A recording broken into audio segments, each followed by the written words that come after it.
ஆட்சி வந்தோடனே இங்க சித்தஞ்சேரி கூனிப்பாளையம் மண்குவாரி அதிகமாக எடுக்கிறாங்க. குறிப்பிட்ட அளவை விட அதிகமாக அந்த குவாரியில மண்ணும் எடுக்கிற நிலைமை இருக்கிறது. இதனால நிலத்தடி தண்ணீர் இல்லாம போய் விவசாயமும் மக்களும் நிலைமை இருக்கு. உறுதியாக நாம இந்த முறை ஜெயிச்சு அந்த மாதிரி குவாரிகளில் அதிகமாக யாரும் எடுக்காத வண்ணம் நம்ம தடுப்போம் அப்படின்னு சொல்லி இந்த நேரத்தில் உங்களுக்கு சொல்றேன். குஞ்சரம் கிராமத்துல மின்சாரம் அடிக்கடி துண்டிக்கப்படுகிறது. கரண்டே இல்லாம இது பண்றாங்க, கட் பண்றாங்க.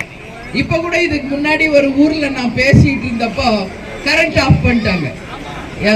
எல்லா மக்களும் என்ன சொல்றாங்கன்னா, நீங்க வரீங்கன்னு கரண்ட் ஆஃப் பண்ணிட்டாங்க, அதனால மக்களை சந்திக்க கூடாதுன்னு. நம்ம 20 வருஷமா பார்த்துன்னு இருக்கிறோம் இவங்களை. ஒரு நாள் இல்ல, 2 நாள் இல்ல. அதனாலதான் கேப்டன் இருந்தப்பே வண்டியிலேயே லைட்டு, வண்டியிலேயே மைக் எல்லாம் வச்சு தமிழ்நாடு முழுக்க கேப்டன் சுற்றுப்பிரயாணம் செய்தார்.